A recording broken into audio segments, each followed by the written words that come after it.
मुल्क मिल्लत और मसाइल देख रहे हैं आप। मैं हूं आपके साथ, आपका मेजबान Rahim Ahmed Khan. Uniform civil code जिसकी चर्चा, जिसके बारे में बातचीत कई मर्तबा हम कर चुके हैं।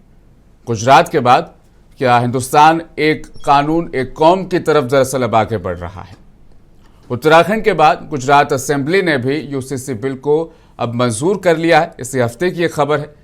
क्या ये वो मोड़ है जहां भारत की सारी रियासतें यकसा शादी, तलाक और विरासत के कवानीन की तरफ एक साथ अब आगे बढ़ती हुई नजर आ रही है।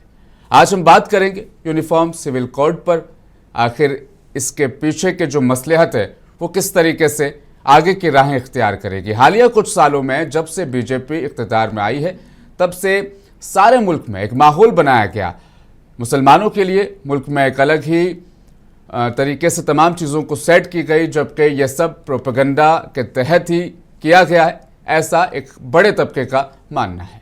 इसी महीने गुजरात हुकूमत ने अप्रैल 2026 में यूसीसी बिल मंजूर कर लिया, जो उत्तराखंड में साल 2024 में मंजूर कर लिया गया था। उत्तराखंड के बाद ये गुजरात अब दूसरी रियासत है। असम में यह बिल प्रस्तावित है और राजस्थान में भी अब इसकी मांग दरअसल शुरू हो चुकी है। इस बिल में लिव इन रिश्तों को जायज़ करार दिया गया, यानी कि आप रजिस्ट्रेशन करवाओ और आप रह सकते हैं। इसी पर किसी को भी ये जो लिव इन रिलेशन वाला जो मामला था, इस पर किसी को कोई एतराज़ नहीं था। एक से ज़्यादा शादियों पर एतराज़ है, पाबंदी है, वो यूसीसी के दायरे में है। अब जायदाद की तकसीम में बेटा बेटी दोनों का बराबर का हिस्सा मिलेगा नहीं मिलेगा, इन तमाम चीज़ों को लेकर अलग अलग तरह की जो चीज़ें हैं वो सामने आ रही है। इसी पर आज मुल्क मिल्लत और मसाइल में हम तफसीली डिस्कस करने जा रहे हैं, बातचीत करने जा रहे हैं। मेरे साथ इस प्रोग्राम का हिस्सा जो बन चुके हैं मेहमान, उनसे आपका तारुफ और परिचय करवा देते हैं। नदीम अंसारी जी कांग्रेस के तर्जुमान हैं, प्रवक्ता है, इस चर्चा का हिस्सा बन चुके हैं। बहुत बहुत इस्तकबाल आपका। अली दारूवाला जी भी आपको स्क्रीन पर नजर आ रहे हैं। अली दारूवाला जी बीजेपी का पक्ष रखेंगे, क्यों दरअसल यूसीसी इस मुल्क के लिए बेहद ज़रूरी है, वो हम अली दारूवाला जी से जानेंगे। और मुस्लिम पर्सनल लॉ बोर्ड की भी मेंबर उज़मा साहिबा हमारे साथ इस चर्चा का खास तौर पर हिस्सा बनी है। आपका भी इस्तकबाल है, स्वागत है। चर्चा का आगाज़ उज़मा जी आप ही से करते हैं। अब दरअसल उत्तराखंड के बाद लगा था कि एक वो रफ्तार में कमी आई है। गुजरात के बाद अब राजस्थान में मांग और असम में प्रस्तावित। ये जो बीजेपी स्टेट हैं जहां पर बीजेपी की हुकूमत है, वो तेजी से इस तरफ बढ़ रहे हैं आगे। किस तरह की तैयारी है मुस्लिम पर्सनल लॉ बोर्ड की शरीयत को बचाने की? दरअसल देखिए, शरीयत को तो सभी को बचाना है, मुस्लिम पर्सनल लॉ बोर्ड का पर्सनल लॉ को मामला नहीं है, क्योंकि इंडिया एक सेक्युलर कंट्री है और यहाँ अलग अलग धर्म के लोग रहते हैं और उनकी अलग अलग है। जब आप साउथ में जाएंगे तो उनकी अलग मान्यता है, अगर आप नॉर्थ में आएंगे तो उनकी अलग मान्यता है, पंजाब में जाएंगे तो उनकी अलग मान्यता है, बंगाल में आएंगे तो एक अलग ही आपको मान्यता मिलेगी। तो ये सारे समूह, सारे रिलीजन को लेकर एक इंडिया कायम बना हुआ है। तो इसलिए सिर्फ मुस्लिम का मसला नहीं है। सबसे पहली बात समझने की बात यह है कि मुस्लिम जो यूसीसी कोड लाया जाएगा तो इसमें क्या क्या चीजें होंगी। अगर आप मैरिज की बात करते हैं तो क्या सारे लोग मैरिज क्या वो अपनी रीति रिवाज से शादियां नहीं? उस्मा जी, ये सारे खदशात को हम पहले भी डिस्कस कर चुके हैं और ये हम सब जानते भी हैं दरअसल, लेकिन अब तो लागू होने का सिलसिला शुरू हो चुका है ना। 2 स्टेट आ चुके हैं, धीरे धीरे आहिस्ता आहिस्ता मुकम्मल पूरे मुल्क में ये लागू हो जाएगा और हम सिर्फ बातें ही करते रहेंगे कि ये हो जाएगा, ये खदशा हो जाएगा, तो ऐसे तो काम नहीं चलेगा। 2 स्टेट आ चुके हैं तो 2 स्टेट में क्या निकाह नहीं हो रहा है या हिंदू लोग फेरे नहीं ले रहे हैं? इन सब बातों को भी समझना जरूरी है कि वहाँ जो पंजाबी है क्या वो गुजारा में शादियां नहीं कर रहे हैं? तो क्या इन सब चीजों में चेंजेस आया है कि लोगों ने सिर्फ जाकर रजिस्ट्री करा दी और वो शादी मान ली जाएगी किसी भी धर्म, चाहे किसी भी धर्म के लोग हों? तो ये सब चीजें तो फिर मैं ये समझ लूं कि शरीयत इस्लामिया को कोई खतरा दरपेश नहीं है, ये महज सियासी बयानबाजी है जो कि एजेंडे के तहत की जा रही है। बिल्कुल, ये सियासी बयानबाजी है। आप अगर यूसीसी अगर उत्तराखंड में लागू हुआ है तो क्या कोई भी किसी ने फेरे नहीं लिए? क्या उन्होंने रजिस्टर करा दिया कि शादियां हो गई? या उनके यहाँ डिवोर्स नहीं हुआ? तो डिवोर्स भी हुआ हो तो उनके कायदे के हिसाब से हुआ। तो इन सब चीजों को समझना जरूरी है। अब इलेक्शन का टाइम है, इसलिए फिर एक मुद्दा लेकर आ गया और खास तौर से वही स्टेट है जहां पर बीजेपी है। मैं मुस्लिम पर्सनल लॉ बोर्ड की स्पोक्सपर्सन नहीं हूँ, स्पोक्सपर्सन नॉट है, लेकिन मैं सिर्फ यहाँ हूँ तो मैं ये सवाल पूछना चाहती हूँ हुकूमत से कि किस तरीके से आप लाना चाह रहे हैं, किस तरीके से आप इतने जो इतनी डाइवर्सिटी है इंडिया की, किस तरह से आप एक प्लेटफॉर्म में लेकर आएंगे। जब मसला खड़ा होगा तो सबके सामने खड़ा होगा, मुस्लिम पर्सन लोगों के सामने सीधी जगह खड़ा होगा, तो जैसे पहले भी मुहिम चली थी फिर मुहिम चलेगी इंशाल्लाह। शफी मदनी साहब भी इस चर्चा का हिस्सा बन चुके हैं, जमात इस्लामी के सेक्रेटरी हैं। उनसे भी दरअसल इस पूरे मामले को समझने की कोशिश करते हैं।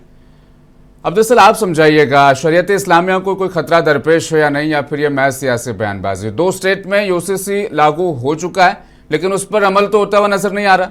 ट्राइबल्स को भी खास तौर पर छूट दे दी गई, और जिन रियासतों में लागू हुआ यूसीसी उसका असर 0 के बराबर नजर आ रहा है। तो फिर ऐसे में फिक्रमंद होना है, या सियासी बयानबाजी समझकर इस पर सिर्फ एतराज जाहिर करने से काम चल जाएगा हमारा?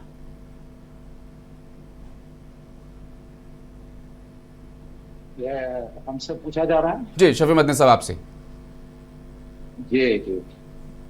तो इसको ऐसे हल्के में तो हम नहीं ले सकते हैं कि ये सियासी पैतराबाजी है इसमें कुछ ऐसी चीज भी, लेकिन असल में ये बहुत फिक्रमंदी का सवाल है। यूसीसी यूनिफॉर्म सिविल कोड के नाम से जो कुछ भी लाया जा रहा है, उत्तराखंड में ऑलरेडी आ चुका है, गुजरात में असेंबली में इसको पास कर दिया गया है। तो ये कानून बनाने की तरफ आगे बढ़ रहे हैं। हम तो इसको यूनिफॉर्म सिविल कोड समझते ही नहीं है। यूनिफॉर्म सिविल कोड की जब आप बात करते हैं तो इसमें यूनिफॉर्मिटी क्या है वो तो पहले समझना चाहिए, उनको समझाना चाहिए। पूरे मुल्क पर लागू होगा तो वो यूनिफॉर्म सिविल कोड होगा, सारे लोगों पर यकसा तौर पर लागू होगा तो वो यूनिफॉर्म सिविल कोड होगा। वो ऐसा तो कुछ है ही नहीं। और फिर यह है कि आपने कुछ लोगों को मुस्तस्ना कर दिया है, ट्राइबल को और दूसरी कुछ कम्युनिटीज को इससे मुस्तस्ना किया है।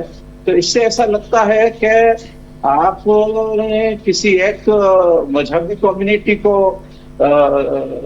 टारगेट किया हुआ है और इसी के तौर पर ये सब कर रहे हैं। तो लेकिन फिक्रमंदी यह है कि इसको आज आप बिल के तौर पर लाए हैं, ठीक है, इसके कितने असरात उत्तराखंड में और हुए हैं और गुजरात में होंगे। कल बात हमारे प्राइम मिनिस्टर साहब ने आसाम की अपनी एक मीटिंग में, आसाम में भी अगर बीजेपी गवर्नमेंट आती है तो यूसीसी को लाया जाएगा, ये कल उन्होंने कहा है। लेकिन लागू अभी हुआ नहीं हुआ वो तो अलग बात है। फिर इसका मतलब ये है कि जब आपने बिल बना दिया है तो इस पर यानी अमल करने की तरफ आगे बढ़ा जाएगा, और इसमें जो मसाइल पैदा होंगे और इसको तो फेस करना ही पड़ेगा। तो असल में हमारा ये ख्याल है कि इसको फकत ये पॉलिटिकल है, लेकिन इसको फकत पॉलिटिकल समझने की जरूरत नहीं है। ये एक बहुत प्लानेट एक काम हो रहा है और किसी एक कम्युनिटी को टारगेट करके हो रहा है। ठीक है शफी मदनी साहब, ये तमाम लोगों को समझ में आ चुका है, आपने भी समझा दिया, मेरे जो नाजरीन है, दर्शक है, वो भी समझ पा रहे हैं कम्युनिटी को टारगेट करने के लिए से लाया क्या है। अब इसे रोकने के लिए हमने क्या कदम उठाए थे, क्या वो काफ़ी थे, नाकाफ़ी थे, आगे का हमें किस तरीके से जो चैलेंजेस आएंगे उनसे निपटना है, हमारी क्या तैयारी, उस पर भी तो फिर गौर करना पड़ेगा। बिल्कुल जरूर गौर करना पड़ेगा, वो तो हो भी रहा है।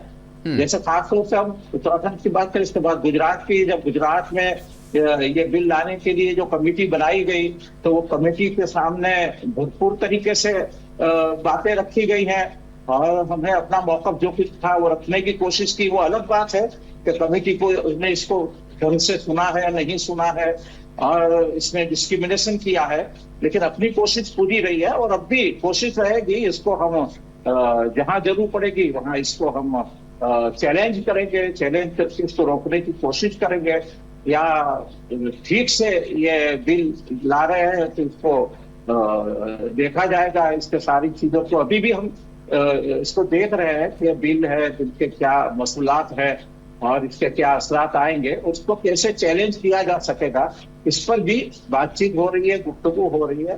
तो और हम तो ये भी कोशिश करते हैं कि ये फकत यानी किसी कम्युनिटी का और मुसलमानों का मसला बन के न रह जाए। इससे मुतालिक इसमें कुछ ऐसी चीजें हैं कि जो पूरे यानी समाज को पर असरअंदाज होने वाली है, लीव विथ रिलेशनशिप का जो मामला है तो वो तो समाज को तोड़ के रख देने वाला है। लेकिन उन समाजों को तो छूट दे रहे हैं ना शफी मदनी साहब, मसला यही है पूरा कि जिन समाजों की फिक्र हम कर रहे थे साथ में अपने कि शायद उन्हें भी डिस्टर्ब किया जाएगा, लेकिन उनको तो छूट दे दी जा रही है। डिस्टर्ब तो सिर्फ एक ही तबका हो रहा है। नहीं, जो छूट जैसे दी जा रही है, हाँ। इसमें तो कुछ खास चीजें जो है, जैसे कि यानी ट्राइबल को छूट दे दी है। ट्राइबल के यहाँ कोई यानी पॉलीगेमी का मसला ही नहीं है, उनको तो जितनी चाहे इतनी शादी कर सकते हैं। मुसलमानों के यहाँ तो 4 तक सीमित है और 4 वाला मुसलमान नहीं मिलता है, लेकिन वहां तो उनको तो इससे मुस्तस्ना किया कि वो चाहे वो जो करे, लेकिन बाकी के कम्युनिटी के सिलसिले में और इसको छोड़कर कुछ ऐसी चीजें तो है, जैसे मुसलमानों से सीधे सीधे ताल्लुक जो है वो यानी ये सब होता ही है, यानी पॉलीगेमी का मामला भी है और निकाह का मामला है, तलाक का मामला है, विरासत का मामला है, फिर ये जो एडॉप्शन का मामला है, ये सब चीजें तो है ही। और लेकिन जैसे कि ये है, ये लिव विथ रिलेशनशिप का मामला है, क्या ये मुसलमानों का तो मसला ही नहीं है। मुसलमानों के यहाँ पे ये बहुत रेयर केस मिलेंगे, लेकिन ये मसला सबसे बड़ा तो हमारे पूरे हिंदुस्तानी समाज का है।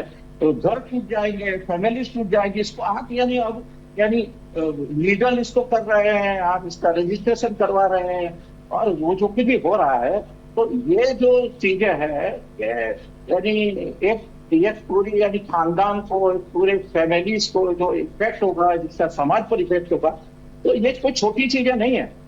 तो मुसलमानों के बहुत सारे मसाइल से हाथ जुड़ा हुआ है, लेकिन ये तो, और आप जब यानी इसको यानी आप कॉमन सिविल कोड कह रहे हैं, तो इसका मतलब कि आप और कॉमन सिविल कोड की जो समझ दी गई थी, यानी इसको तो फर्जियात लागू किया जाएगा, ऐसा कहीं भी हमारे यहाँ तय नहीं है, कॉन्स्टिट्यूशन में ये बात तय नहीं है।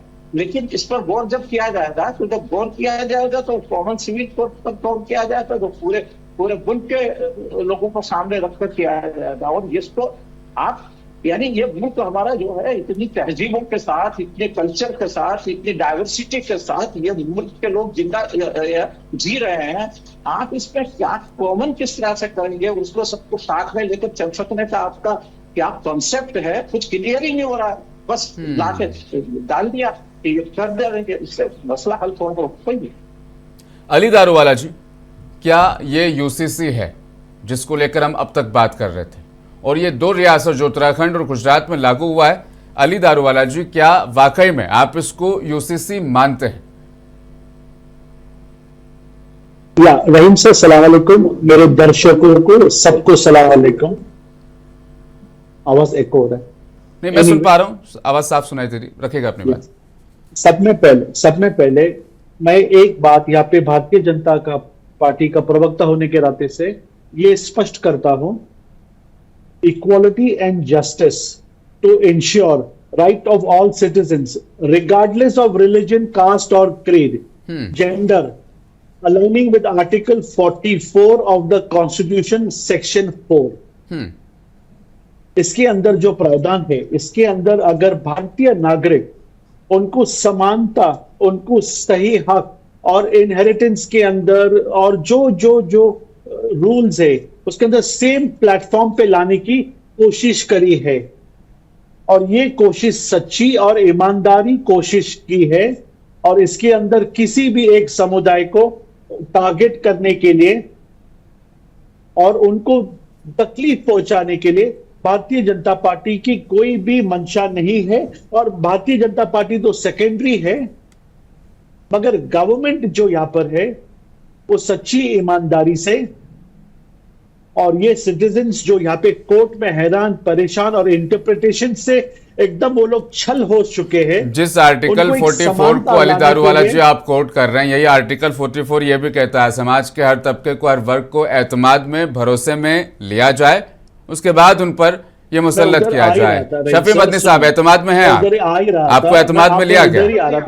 उस्मा जी लिया गया आपको एतमाद में? आपसे हुई थी बातचीत? आप इक्वालिटी की बात कर रहे हैं, आप इक्वालिटी की बात कर रहे हैं, कहाँ इक्वालिटी है? आपने कुछ लोगों को मुस्तस्ना क्यों किया इससे? और बहुत अच्छी बात है, आपने तो सीधे ये कह दिया है तो पार्टी का एजेंडा है, गवर्नमेंट का एजेंडा है ही नहीं। अब रखिएगा अली दारूवाला, 2 बातें यहाँ पर, एक तो किसी भी तबके को एतमाद में नहीं लिया गया और इक्वालिटी नहीं है।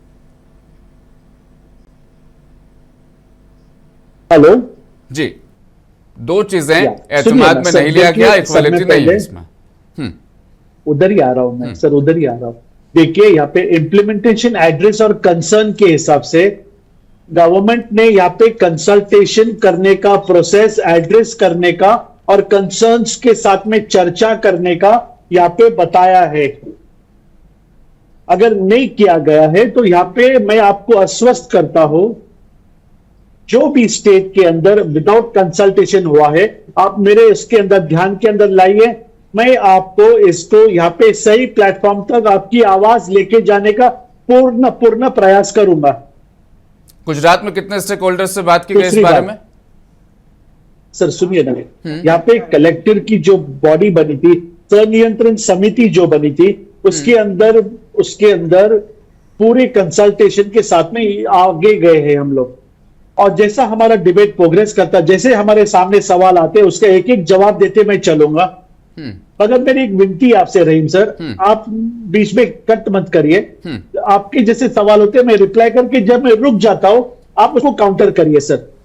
ठीक है, रखिए अपनी मैं बात। यहाँ पे स्पष्ट कर रहा हूं, स्पेसिफिक कम्युनिटी, जैसा कि मैं भी मुसलमान समाज से आता हूं और मुझे मालूम है मेरी शरिया मुझे क्या राइट देता है। अगर मेरे शरिया को ओवरराइड करने का प्रयास किया जाएगा,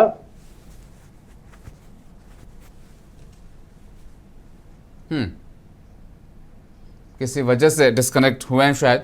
अली दारूवाला जी बहुत जल्दी जुड़ जाएंगे। नदीम अंसारी, आते हैं आपके पास।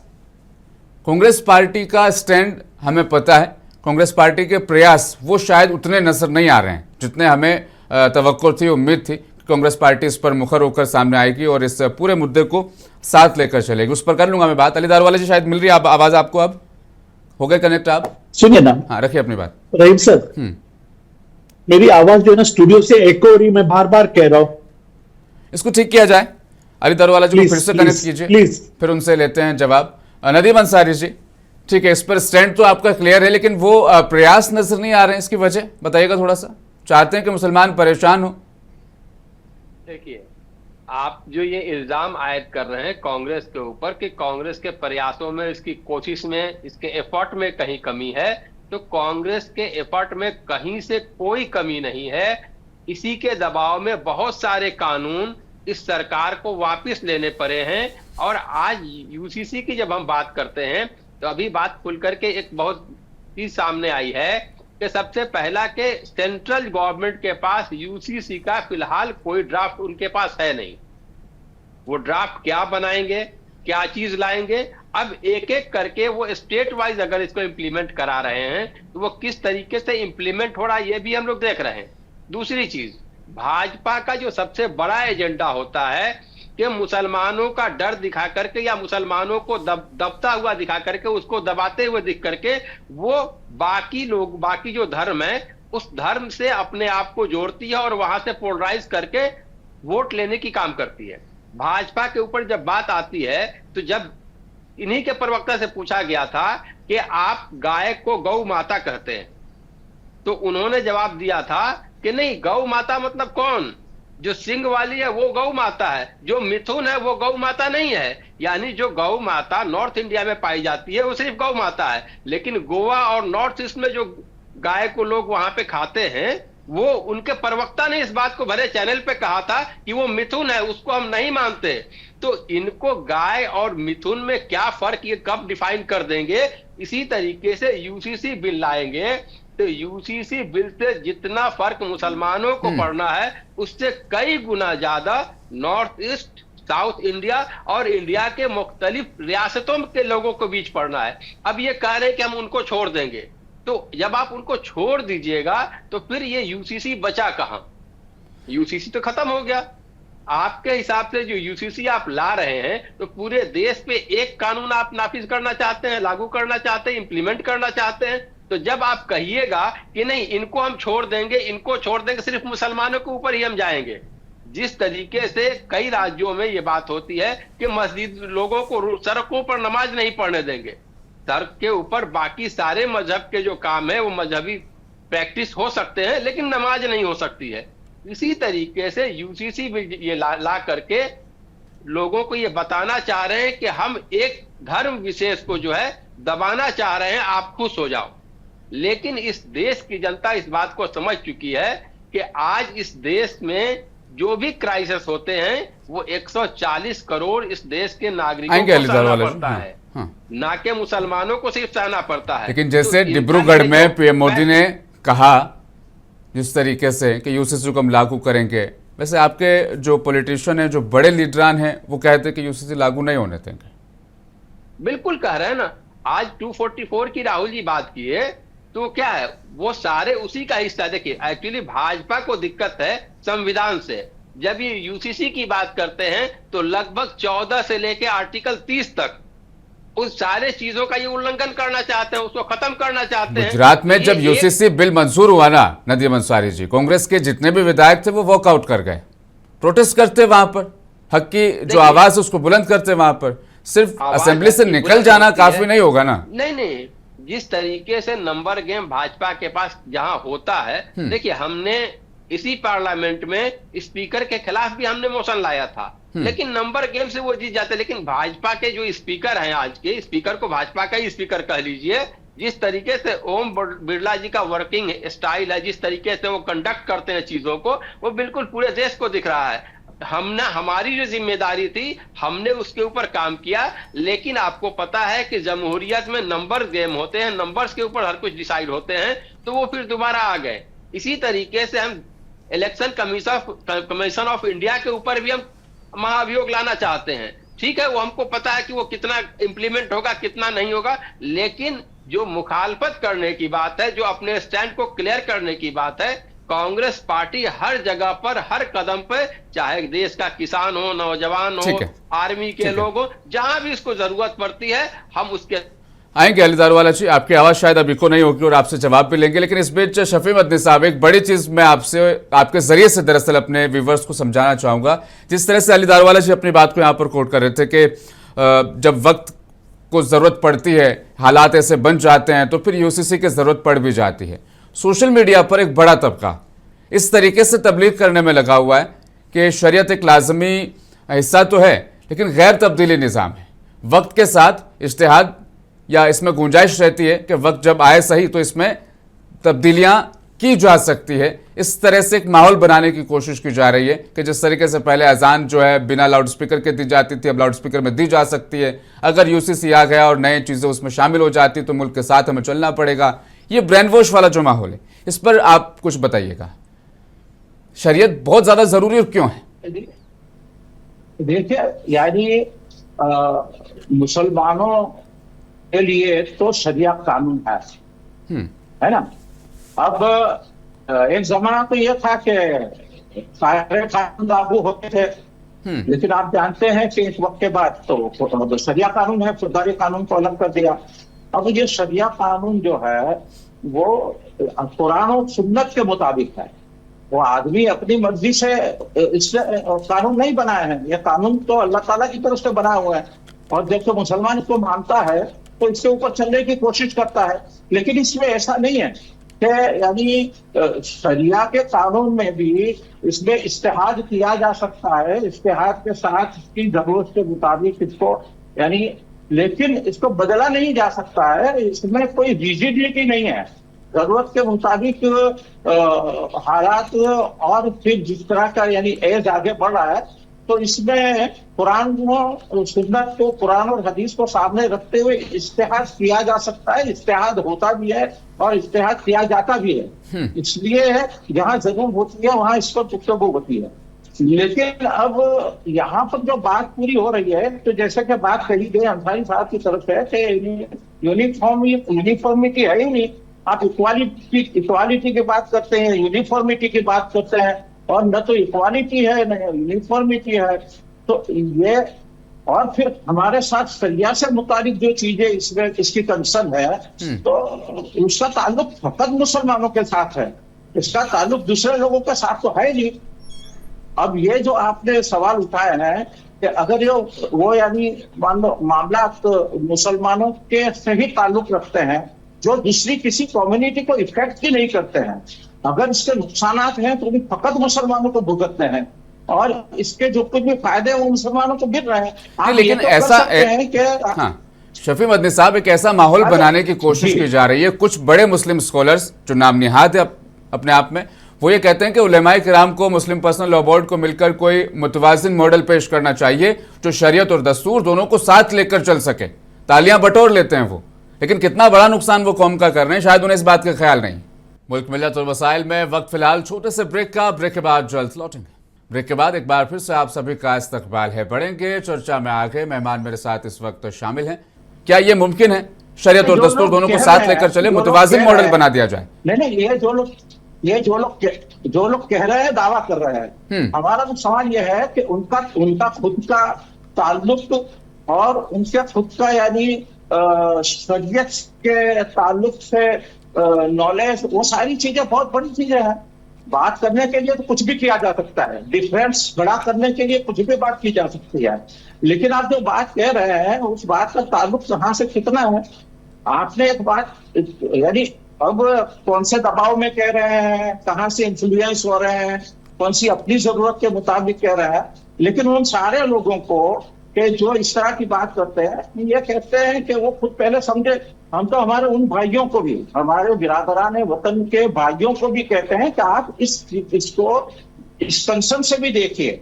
मुसलमानों ने जो सवाल खड़ा किया है, तो मुसलमानों के जो ज्यादातर जो चीजें हैं ना, वो इफेक्ट यानी शरीयत से हो रही है। तो आप इसको भी समझने की कोशिश कीजिए, और इसको समझकर आपके पास कोई अगर कोई ऐसी कोई इस्लाहात की कोई आपके पास चीजें हैं तो लाइए सामने, लेकिन इसको देखे बगैर, समझे बगैर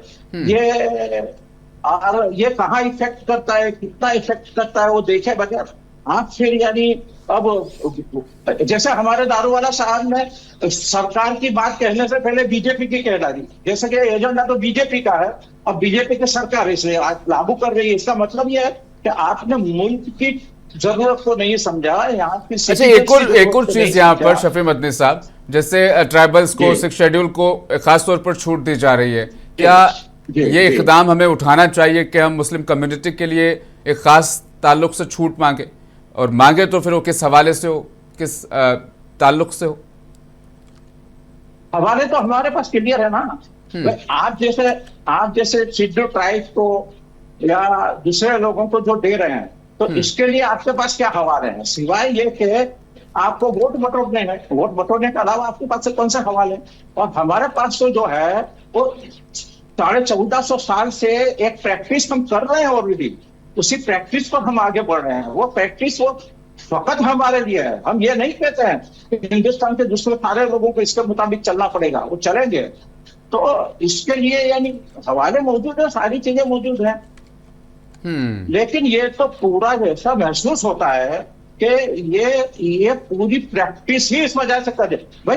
कल आपको आसाम में ये डिक्लेयर करने की क्या जरूरत थी? आसाम में इलेक्शन है, आप इलेक्शन से पूरा फायदा उठाना चाहते हैं, और जैसे कि ये बात कही गई है कि ये यानी दूसरे हमारे बिरादरान वतन को, दूसरी कम्युनिटीज को ये मैसेज दे रहे हैं कि देखो हमने कैसे मुसलमानों को दबा दिया, कैसे हमने मुसलमानों का ये किया, और फिर वोट बटोरने की। यानी ये ईमानदारी से कुछ नहीं हो रहा, ये सब यानी अपनी यानी जरूरत और अपनी गरज के लिए सारी चीजें हो रही। अली दारूवाला जी, अब रखेगा अपना हिस्सा जवाब का। ना इसमें इक्वालिटी है, टारगेटेड है, तमाम चीजें नजर आ रही है और इसे लागू किया जा रहा है, और आर्टिकल 44 जिसका आप जिक्र कर रहे हैं उसको भी कंप्लीट गवर्नमेंट ने फॉलो नहीं किया। देखिए रहीम सर, अभी आवाज एको नहीं हो रहा है, बस यहाँ पे जनमानस को आप तक ले जाना चाहता हूँ। यहाँ पे यूसीसी के अंदर जो ज्यादा एम्फेसिस दिया है वो मेरे मुसलमान भाइयों ने और बहनों ने समझना चाहिए।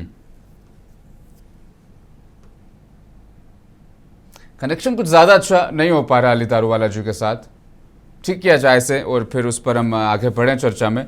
उस्मा साहिबा, दरअसल एक बड़ा ब्रेन वॉश की ही मैं बात कर रहा हूँ। लोगों को किस तरीके से वर्गलाया जा रहा है कि यूसीसी बहुत ज़्यादा ज़रूरी है, बल्कि मुस्लिम खवातीन से कहा जा रहा है कि एक ही हिस्सा मिलता है ना आपको, भाई को 2 हिस्से मिल जाते हैं, लेकिन यूसीसी आएगा तो बराबरी की बात हो जाएगी, आप क्यों इसके खिलाफ हैं, आपको बल्कि इसका सपोर्ट से हिमायत कीजिएगा। एक सेकंड में कंप्लीट कर देते हैं उस्मा जी के साथ, फिर मैं आ रहा हूँ आपके पास। कनेक्शन ठीक किया जाए इनका पहले। उस्मा जी रखिएगा अपनी बात इस पर। जी देखिए, ब्रेन वॉश वाली कोई बात नहीं है। मुसलमान औरतों को मालूम है कि उनके हुकूक क्या है। ये जो आप कह रहे हैं कि कुछ औरतें जो है कह रही हैं जा रहा है कि औरतों को एक हिस्सा क्यों मिलता है, इक्वालिटी का हक नहीं है। तो ये भी बीजेपी एजेंडा है। कुछ औरतें ऐसी जो बीजेपी के साथ खड़ी गई हैं, वो जाके उसके हिसाब से बात कर लेती हैं। लेकिन असल अगर देखा जाए तो ऐसा कितनी औरतों ने जाकर क्लेम किया है कोर्ट पे कि हमें बराबर का हिस्सा नहीं मिलता है। कितनी औरतों ने जाके क्लेम किया है कि उनका डिवोर्स गलत तरीके से हुआ है। ये सब हमारे यहाँ इंटरनल ऐसे कुछ इश्यूज नहीं है। इसको इश्यूज बनाकर हमको एक सोल्यूशन दिया जा रहा है, तो ये हमारे यहाँ ऐसा कोई इशू बिल्कुल ही नहीं है। और औरतों को, मुसलमान औरतों को मालूम है कि किस शरिया लॉज जो है तो हर मुसलमान की जिम्मेदारी है और हर एक रिलीजन की अपनी जिम्मेदारी है कि अपने लॉज को प्रोटेक्ट करे। आप यूसीसी ला रहे हैं तो पहली बात ये समझने की जरूरत है कि यूसीसी है कहाँ, यूनिफॉर्मिटी है कहाँ। आप किसी चीज को एग्जाम कर दे रहे हैं, किसी कम्युनिटी को एग्जाम कर दे रहे हैं, किसी ट्राइबल कम्युनिटी को एग्जाम कर दे रहे हैं। मतलब आपका एक टारगेट है कि ये मुसलमान के ऊपर होना चाहिए। तो ये टोटली वोट बैंक पॉलिटिक्स है। कोई भी कंट्री में इस तरह की पॉलिटिक्स नहीं होती है। हर जगह सबका अपना एक तरीका है जिस तरीके से लोग चलते हैं। हम लोग का जो शरिया हमको कहता है कि आपको निकाह करना है, सारे लोग निकाह करते हैं। भले आपने रजिस्ट्रेशन कंपल्सरी कर दिया, लेकिन हम निकाह करने के बाद ही रजिस्ट्रेशन करने जाते हैं। हम सिर्फ रजिस्ट्री में तो नहीं करते कि रजिस्ट्री हो गई शादी हो गई। वो शादी हमारे लिए हराम है, जिसमें निकाह नहीं है। इजाब कबूल जरूरी है। और अगर यूसीसी कहता है कि बिना इजाब कबूल के एक कागज का टुकड़ा आपको कहेगा कि आप शादीशुदा हैं, तो वो तो फिर बहुत बड़ा गुनाह हो जाएगा अपने आप में। बिल्कुल, लिव इन रिलेशनशिप को आपने जायज कर दिया। हाँ। लिव इन रिलेशनशिप में आप कह रहे हैं कि ये भलाई के लिए है। आप बताइए ये जो लिव इन रिलेशनशिप है किस तरह की भलाई है? इसमें तो औरतों की सिक्योरिटी खत्म हो गई। अगर एक मर्द औरत से शादी करता है तो उसको एक लीगल स्टेटस मिलता है, उसकी प्रॉपर्टी में उसको हिस्सा मिल जाता है, उससे बच्चे होते हैं, एक निजाम कायम हो जाता है। लेकिन लिव इन रिलेशनशिप को आप जहाँ कह रहे हैं कि लीगल हो गया, तो उसमें औरतों के तहफ़्फ़ुज़ कहाँ से हुआ? उस औरत को जब भी कहा मर्द छोड़ के चला गया, उसके बच्चे नाजायज हो गए, उसकी बीवी को कोई स्टेटस ही नहीं। लिव इन रिलेशन तो सिर्फ मजहब इस्लाम नहीं, हिंदुइज्म भी इसके मतलब मुतरादिफ है, इसके खिलाफ है। ये तो सिर्फ पर्टिकुलर एक तबके को खुश कर लिया जाए, अपने साथ शामिल कर लिया जाए, शायद यही इसके पीछे मकसद है। अब अली दारूवाला जी, आपसे कनेक्शन भी अच्छा हो गया और आप नजर भी आ रहे हैं स्क्रीन पर बहुत सही तरीके से। अब रखिएगा अपनी बात तफसील से। देखिए, सब में पहले कांग्रेस जो एक नैरेटिव सेट करने की कोशिश कर रहा हूं, क्या ये गवर्नमेंट मुसलमानों के साथ अत्याचार कर रहा है, कंसल्टेशन नहीं कर रहा और बुलडोज करके ये कायदे को लाना चाहता, ये गलत है। मैं आपसे स्पष्ट करना चाहता हूं कि यहाँ पे कंसल्टेशन हर स्टेट के अंदर विद कंसल्टेशन ये बिल को पास किया जाएगा। और अगर जनमानस को नहीं पता है तो मैं ये कहना चाहता, गुजरात के अंदर जब यूसीसी प्रेजेंट हुआ तो वहां के सारे एमएलए जो बीजेपी के अलावा कांग्रेस और जो अलाइड पार्टीज के, उन्होंने वॉकआउट कर दिया और यूनानिमसली वो बिल पास हुआ। तो अब जब ऐसा बिल पास हुआ था तो अब स्पीकर को नाम क्यों रखते? आप ये क्यों नहीं कहते कि जिस बाहुबल एरिया के लोगों ने अपने एमएलए को वहां पे हमारे राइट्स को प्रिजर्व करने के लिए भेजा था, जब ऐसा इंपॉर्टेंट बिल आया तो उन्होंने वॉकआउट क्यों किया, आर्ग्यूमेंट क्यों नहीं किया, अपोज क्यों नहीं किया? तो ये सवाल कांग्रेस ने देना है। कांग्रेस तो अपना जवाब दे देगी। क्या यूनिफॉर्मिटी इक्वालिटी है इसमें? रखिए ना अपनी बात इस पर। इक्वालिटी है, करेक्ट। इसके अंदर इक्वालिटी की मैं ये बात इतने यहाँ पे एम्फेसाइज करके कहता हूं, जो हमारे मुसलमान के जो बच्चे हैं, जो बॉयज एंड गर्ल्स है, उनको इक्वल राइट इन इनहेरिटेंस मिलने वाला है, डॉटर्स को प्रमोशन मिलने वाला है, विमेन एम्पावरमेंट होने वाला है, उनको सही हक मिलने वाला है। अगर ये बिल्कुल, अगर विमेन जो है वो उसको प्रोत्साहन दे रहे, वो उसको सपोर्ट कर रहे, और वो मोदी जी को ये बिल लाने के लिए ये सरकार को वो लोग 1 सेकेंड, वो ये सरकार की इसी का मैं जिक्र कर रहा था कि ये इस तरीके से इसको पेश किया जा रहा है कि राइट मिलेगा, वुमेन्स बाख्तियार हो जाएंगे। जैसे ट्रिपल तलाक, तो यहाँ पे मोदी जी को मुसलमान बहनों ने अपना बेटा कहा, और इसके चलते हुए अगर आप देखिए द विमेन वोटिंग परसेंटेज जो ये देश के अंदर बीजेपी में 7% है। आप डेटा चेक करिए। आपने खुद मान लिया कि वोट बैंक के पॉलिटिक्स के लिए कर रहे हैं, हमारा वोट बैंक वुमेन जो है वो हमारे वोटर्स में इजाफा हो रहा है उनका, इसीलिए तुम ला रहे हैं। आपने खुद ही कबूल कर लिया ऑन स्क्रीन। कदम होते हैं। यस, मेरी बात सुनिए ना, एक्शन होते यहाँ पे हैं, जब हम वो विमेन बिल्कुल ही एम्पावरमेंट वोट की बैंक बात के कर लिए रहे हैं, करते आप ये हैं। कांग्रेस वाले को चुप करा दो। इनके पास कोई एजेंडा नहीं है, कोई विचारधारा पास नहीं कोई है, ये एजेंडा सिर्फ नहीं है, अपोज आप करने के कंफ्यूज लिए एजेंडा लेकर और के यहाँ सिर्फ बैठे ये- हैं। और ये सिर्फ आप डिबेट को यूसीसी खराब से करने कुछ के लोगों लिए, को क्योंकि एग्जामिट कर रहे हैं तो बीजेपी क्यों की कर बात, रहे हैं? आप बार बार सिर्फ मुसलमानों को समझने जो और हम ला समझाने रहे की हैं, बात क्यों हम कर जो रहे ला रहे हैं? हैं, क्या यूसीसी करेक्ट, सिर्फ मेरी देश के बात मुसलमानों सुनिए। के लिए आप लेके आ रहे हैं? मेरी बात सुनिए ना, मेरी बात सुनिए ना। तो आप तो ऑपोजिशन कह रहे हैं कि समाज ने नहीं मुसलमानों को करा, समझना चाहिए, कोई भी बाकी समाज ने मजहब, नहीं करा। बाकी आप रिलीजन, सुनिए, बाकी स्टेट के लोगों को नहीं आप समझना समझना चाहिए। नहीं चाहते। आप आपकी ये जो आवाज है ना और आपकी ये जो घटिया हरकत है ना, आप ये डिबेट को आपकी खराब घटिया करने की हरकत कोशिश है, कर रहे हैं। आपकी पर्सनल नहीं होता है नदीम अंसारी जी। हरकत है ना, नदीम अंसारी जी, अली दारूवाला जी, पर्सनल नहीं होते आप हैं। भी अपना नहीं घटिया होते हैं। हरकत बंद कीजिए। नहीं इस होता है। मेरी तरीके बात से को मेरी पर्सनल बात को नहीं होता है। जनमानस तक लेके जाने दीजिए। ठीक है। अपने जाति तक आपकी फैसले के आवाज लिए, बंद अपने करिए। पॉलिटिकल इक्वालिटी आ जाएगी अली दारूवाला जी। नदीम अंसारी जी रुकते हैं, कुछ सवाल, वो बहुत कम समय में उनको मिला, वो कनेक्शन ही बेटर होता रहा पूरे मेरा आवाज इसमें echo चर्चा हो में। रहा था। ये और मैं लिव इन यहाँ पे ये रिलेशन कहता हूं, वाले जो बच्चे हैं ये रजिस्ट्रेशन बारे में। करवाएंगे, इनको लीगल, Let me इनको come. आजादी मिल जाएगी। क्यों? रहीम सर, कौन सा मजहब इजाजत दे रहा है इसकी? Registered marriage, let me finish ना हाँ। Rahim sir, let me finish. Very important thing, लोगों तक बात जाने दीजिए रहीम सर।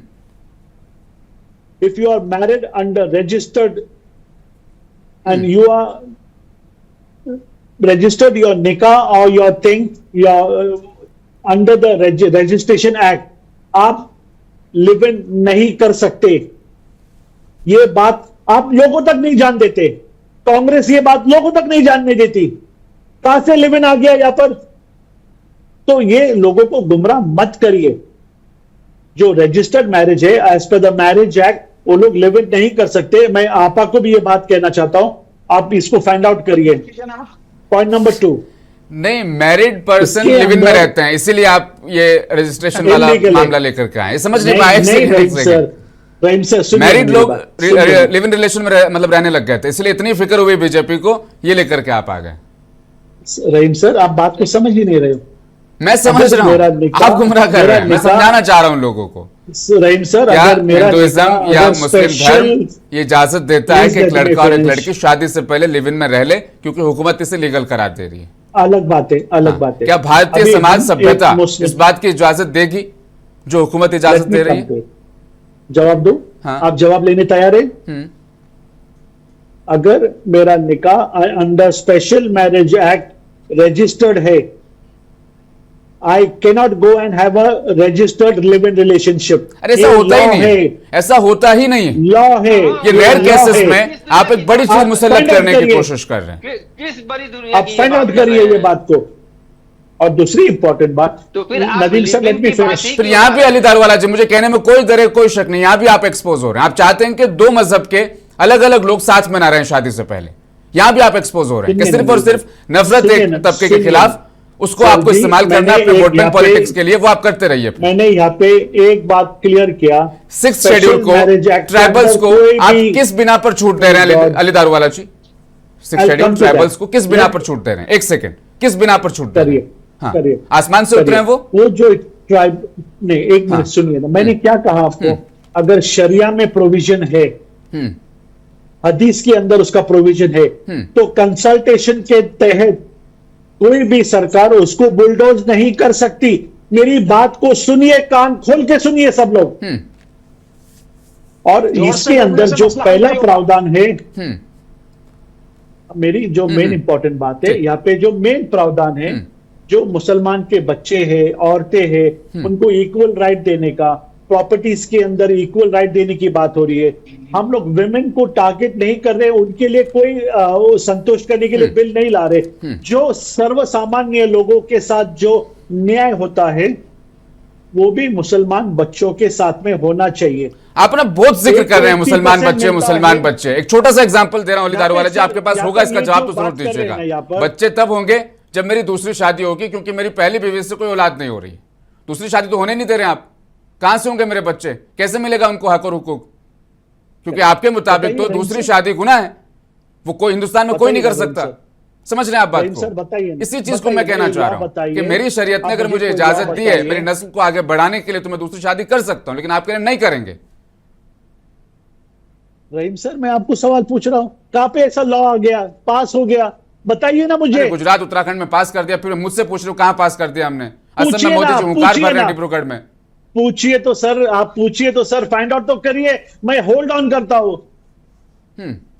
कहां पर बैन हो गया? आप क्या बात कर रहे हो? आप जनमानस से क्या बात लेके जा रहे हो?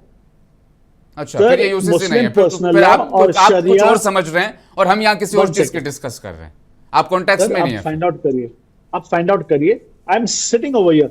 गुजरात के अंदर under UCC is second marriage for Muslims band. आप बताइए मुझे, हम्म। पास हो गया? बताइए, बताइए मुझे, लॉ पास हो गया, उस्मा जी, अली दारवाला जी कह रहे प्लीज हैं कि बताइए। शादियां तो अलाउ है, ये मुस्लिम पर्सनल लॉ बोर्ड वाले झूठ फैला रहे हैं। मुसलमानों को शरीयत के मुताबिक सारे हक मिल रहे हैं। ये तो नाम हमने यूसीसी रख दिया इस बिल का, इसमें ऐसा कुछ है भी नहीं, और आप लोग अफवाह फैला रहे हैं खामखा। 4 शादी करना आज मुसलमान नहीं करता है। ये इसका एक प्रोविजन कभी हुआ करता था कि लोग 4 शादियां करते थे। आज जैसे आप कह रहे हैं कि बच्चा नहीं है तो दूसरी शादी, बहुत कम लोग हैं ऐसे जिनके बच्चे नहीं है दूसरी शादी करते, लेकिन एक प्रोविजन है कि आप कर सकते हैं, ये कोई गुनाह नहीं है। आप अगर औरत अगर बेबस है, लाचार है, कोई विडो है, या उसका हस्बैंड मर गया है, या उसका हस्बैंड उसको तलाक दे दिया है, तो हमारे यहाँ डोली में जाकर नहीं, प्रोविजन है, मान लिया जाए कि एक रेयर शख्स दूसरी शादी करने के लिए तैयार भी है, लेकिन क्या यूसीसी उसे रोकता है? नहीं रोकता है। देखिए, यूसीसी तो यूनिफॉर्म सिविल कोड का मतलब क्या हुआ कि आप हमेशा ये है कि 4 शादियां नहीं कर सकते। शफी मदनी साहब, शादियां क्या तो- यूसीसी रोकता है? शादियां तो कोई इतना मुझे दारूवाला साहब से एक सवाल पूछना है। हम्म। क्या गुजरात उन्होंने के अंदर UCC ऐसा कोई बिल को प्रावधान है गुजरात- क्या? प्लीज बताइए, क्या आपने पढ़ा है? अरे बताइए, मेरी बात मैं सुनिए। आपसे इल्म लेना मेरी चाहता बात हूँ, सुनिए। प्लीज। मेरी बात सुनिए। हाँ, जहां से इल्म लेते हैं आप बहुत अच्छा ले रहे हैं। मेरी बात सुनिए। आपने गुजरात में जो यूसीसी का बिल पास हुआ है, इसका रीडिंग किया है, इसको पढ़ा है, इसको देखा है? देखिए, गलत बात मत फैलाइए आप। गुजरात में जो यूसीसी का बिल आया है, इसमें साफ तौर पर जो है वो है कि पोलिगी में 1 से ज्यादा शादी कोई नहीं कर सकेगा। यही मैं कहने की कोशिश कर रहा हूँ अली आप पढ़िए दारवाला तो जी। सही। ज्यादा जोर से पढ़िए तो बोलने सही, से आप पढ़ते तो नहीं और यहाँ बात कर रहे हैं। झूठ सच नहीं बन जाता है। समझ रहे हैं आप बात को? रहीम सर, ड्राफ्ट बिल हाथ में आने दीजिए, इसके ऊपर और भी जो है उसके अंदर क्या प्रोविजन है, क्या प्रोज एंड कॉन्स है। सर सुनिए ना, मैं कह रहा हूं ना आपको, ड्राफ्ट है, बिल पास हुआ है, लेट इट बी सर्कुलेटेड, इसका जीआर होने दीजिए। जैसा गवर्नर उसको पास करता है हम पढ़ेंगे और उस पर बात करेंगे। ये मैं आपको मतलब कह ये रहा है हूँ। कि जब कानून बन जाने अगर बंद लिफाफे पर बिना पढ़े बिना समझे अगर मैं बतौर एमएलए हाथ उठा देता हूं तो इससे बड़ा बेवकूफ जाहिल फिर कोई नहीं हो सकता। फिर तो गुजरात के जितने बीजेपी एमएलए सब जाहिलों में से। क्या बात कर रहे हैं आप? आप कह रहे हैं कि आप गवर्नर साहब पढ़ेंगे, उसके बाद हम इस पर चर्चा कर लेंगे, बात कर लेंगे। वहां स्पीकर ने कहा हाथ उठाई और हाथ उठा दिया, बिना उसको पढ़े, बिना उसको जाने। मैंने कहा, नहीं, बिना मैंने पढ़े कहा बिना कि जाने आप अगर मैं बिल- किसी बंद लिफाफे पर हाथ उठाता हूं तो इससे बड़ा जाहिल मैं फिर नहीं हो सकता। देखिए रहीम साहब, तो मैं यही मसला पूछ क्या रहा है हूं ना उनको। कि बीजेपी अफवाह फैलाने वाली पार्टी है, और ये एक चीज के ऊपर करती है कि एक झूठ को बार बार बोलो, 1000 बार बोलो, और उस झूठ को सच तक ले जाओ। अभी यूसीसी बिल के ऊपर आप देख लीजिए कि दारूवाला साहब कितना पलटी मारे हैं, खुद नहीं मालूम है कि वो और कितना पलटी मारेंगे। कभी कहते हैं कि बहुत अच्छा बिल है, कभी कहते हैं कि उसको एग्जिमिट कर देंगे, कभी कहते हैं कि अभी गवर्नर साहब के पास उसको पढ़ा जाएगा। तो वो खुद ही क्लियर नहीं है कि यूसीसी बिल को इसको कहा जाए नहीं कहा जाए, बिल में क्या है बिल में क्या नहीं है। वो सिर्फ उनका, जैसे मैंने पहले बताया कि एक मकसद है कि यूसीसी के नाम से जो देश में लोगों को एक मानसिकता बनाई गई है कि यूसीसी बिल जब आएगा तो मुसलमान औकात में रहेगा। जो इन लोगों के भाषा में कहिए तो अब्दुल की चूड़ी टाइट होगी, तो अब्दुल की चूड़ी टाइट करते करते इनका कलाई कट जाएगा, चूड़ी ही नहीं पहन पाएंगे। कितना टाइट करेंगे? सुन रहे हैं अली दारवाला जी? बिल्कुल सुन रहा हूं। मैं मतलब ये कह रहा हूं, इसी बिल जो में बहुत सारी प्रावधान चीजें है, आपने ऐसी कर दी, सिर्फ वहां अब्दुल की चूड़ी टाइट नहीं हुई, वहां और भी लोग आपसे नाराज हो गए जिनको खुश करने के लिए आपने उन्हें छूट दे दी। बाकायदा स्पीच में कहना पड़ रहा है कि यूसीसी है लेकिन 6 शेड्यूल और ट्राइबल्स आप बेफिक्र रहिए, आपके लिए नहीं। कहना पड़ रहा है अपनी जबान से, अपने मुंह से। तो कैसा यूसीसी? फिर कैसा यूसीसी? कहिए कि मुसलमानों के खिलाफ एक बिल ला रहा है जिससे मुसलमान और अब्दुल की चूड़ी टाइट हो जाएगी। इसका ये नाम दे दीजिए ना समझ सीधा। अलीदार वाला जी। I क्यों got it. क्यों मैं यहाँ पे यूसीसी का बोल रहा ढोल हूँ कर जो रहे हैं? Late me finish. देखो यहाँ पे पॉलीगैमी के ऊपर जो एक बिल जो पास होने जा रहा है, वो उसके प्रावधान के अंदर महिला खुश है नहीं है, इसके अंदर संशोधन ला सकते हैं। मगर जहां तक मैं समझता अरे हूँ बिल ही आपको नहीं क्या पता है तो शरिया को संशोधन की बात नहीं कहां से पता, करते मैंने हैं कहा आप? ना, मैं यही कह रहा हूँ तो फिर मेरे तक क्यों ड्राफ्ट आप बिल चर्चा नहीं कर रहे आया। हैं? मैं आप पढ़े ओवरऑल ही एज नहीं अ है तो उस बिल पे नेशनल चर्चा क्यों स्पोर्ट्स कर रहे पर्सन, हैं? एज अ ओवरऑल तो जो मैं नेशनल समझ स्पोर्ट्स रहा हूँ वो पर्सन आपसे कहने की चाह रहा हूँ। मेरी you बात सुनिए, must one second listen to read me, the bill understand. before I am telling speaking. You You must over generally understand. जो है वो You are बात just जो making the जनरली people बात fool है। over one here. Second, You haven't read the bill. You don't know ABCD about the bill, and you are talking this and that. What type of word you want to use? What message you want to give to your party as a community of the people? Even if you haven't read a single letter of the particular bill, you have just accepted, and then how you claim that other people should understand the bill? आवाज आ रही है आपको? This ji. is the या रहीम sir, मैं आपको पूछ रहा हूँ, अब ना आप नदीम प्लीज अंसारी जी फाइंड रुकेंगे, आउट करिए। एक बार उनकी बात सुन लेते हैं। हाँ, रखिएगा अलीदार वाला रहीम जी। सर, मैं आपको ये पूछ रहा हूँ, जो बिल गुजरात में पास हुआ है उसके ऊपर पॉलीगैमी के ऊपर क्या स्टेटमेंट है, मेरे तक अभी तक नहीं आया। मैं जनरलाइज जो देश के अंदर जो हम लोग एक बात चली उसके बारे में मैं बात कर रहा हूं। मैं उसके अंदर कह रहा हूं कास्ट क्रीड के रिगार्डलेस हम लोग यहाँ पे इक्वलिटी देने की प्रयास कर रहे हैं। यूसीसी का जो मेन प्रावधान है उसके अंदर जो हर समुदाय के बच्चों को इक्वल राइट मिलना चाहिए, प्रॉपर्टी के अंदर, इनहेरिटेंस के दारूवाला जी, अंदर, ऐसा उसकी मैं क्यों लगता जनरलाइज है बात कर रहा कि हूं। इस देश में इक्वलिटी लाने के चक्कर में आप बहुत लोगों का दिल दुखाएंगे? मैं बात सिर्फ मुसलमानों की नहीं कर रहा हूं। बहुत सारे ऐसे तबके हैं जिनके अपने रिचुअल्स है, वो उनके अपने ट्रेडिशनल है, वो उन्हें फॉलो करना चाहते हैं। आपको किसने कहा कि आप इक्वलिटी लाइए इस देश में? ऐसे मामलों में खासतौर पर जो दिल से जुड़े हुए हैं, इमोशन से जुड़े हुए हैं, उनके धर्म से, मजहब से, अकीदत से जुड़े हुए हैं, किसने कहा आप लोगों को लाने के लिए? क्या आपने सबको लिया एतमाद में? नहीं। फिर आपको बाद में कहना पड़ता है कि कांग्रेस वाले, ये मुस्लिम पर्सनल लॉ बोर्ड वाले भ्रम फैला रहे हैं, ट्राइबल्स शेड्यूल इसमें शामिल नहीं है। ये कहना पड़ता है आपको बाद में। समझ रहे हैं आप? ये बहुत बड़ा मसला है अपने आप में, जिसमें मुल्क को आपने झोंक दिया है। और क्यों ऐसा हो रहा है कि उत्तराखंड के बाद गुजरात, गुजरात के बाद अब असम में प्रस्तावित है, पीएम मोदी ने ऐलान कर दिया, अब राजस्थान में इसकी मांग हो रही है। सिर्फ बीजेपी स्टेट मांग कर रहे हैं। क्यों पश्चिम बंगाल में, क्यों तमिलनाडु में, तेलंगाना, हिमाचल प्रदेश, कर्नाटका ये स्टेट मांग नहीं कर रहे हैं? स्पेशली आप लोग मांग कर रहे हैं। और इसके पीछे सिर्फ एक ही सोच है कि किस तरीके से इस कौम को तंग किया जाए, सताया जाए। रहीम सर, मैं खुद ये मानने वाला हूँ, क्या इसके अंदर जो शरिया है, जो मुसलमान के दिलों से जो सेंटिमेंट से रिले जो लॉज है उसको इसमें से बाहर रखना चाहिए। मैं आपको ये कहने की प्रयास कर रहा हूं, मगर आप मुझे बात नहीं करने दे रहे। मैं कह रहा हूं कंसल्टेशन करना चाहिए, मुसलमानों को बुलाना चाहिए। 33 करोड़ लोग हैं, उनको इससे क्या आपत्ति है? ये कंसल्टेशन के तरीके से इसमें से हल निकलेगा। मैं ये कह रहा हूं कि गुजरात को जो ड्राफ्ट बिल है मैंने नहीं पढ़ा है, मैंने यही पढ़ा। अगर आपके पास है ऐसा बिल पास हुआ है जिसके अंदर पॉलीगैमी के ऊपर बैन हुआ है तो मुझे बताइए। मैं ये कह रहा हूं आपसे, यूसीसी का आधार ही यही है। यूसीसी का सबसे बड़ा आधार यह है कि इसमें पॉलीगैमी की बात होगी। और सोशल मीडिया पर सबसे ज्यादा प्रचार इसका इसीलिए आप कर रहे हैं कि हम इन्हें 4 शादियां नहीं करने देंगे। और देख लेना रेशो और आंकड़े, इस देश में मुसलमान 4 शादियां नहीं करते हैं। इस देश में मुसलमान 2 शादियां भी नहीं कर रहे हैं। मुसलमानों से ज्यादा एक दूसरे कौम में जो 2 शादियां कर रहे हैं। जैसा रहीम भाई, जैसा मैंने कहा कि ये बार बार कह रहे हैं कि गुजरात के बिल को मैंने पढ़ा नहीं। जब किसी बिल को ये पढ़े ही नहीं है तो उसके ऊपर इतनी वकालत क्यों कर रहे हैं? क्योंकि यूसीसी के को लेकर जो कॉन्सेप्ट पूरे देश में बनाया गया है, यूसीसी का मतलब मुसलमानों को औकात में रखने वाली बिल, और उसी का ये फायदा असम में उठाना चाहते हैं कि हम यूसीसी ला देंगे ताकि वहां के जो हिंदू हमारे भाई हैं, जो बाकी नॉन मुस्लिम भाई हैं, उनको लगे कि यहां भी भाजपा की सरकार आएगी। तो फिर पिछले 5 साल से हेमंत बिस्व शर्मा क्या वहां पर भी वाटर घोटाला कर रहे थे?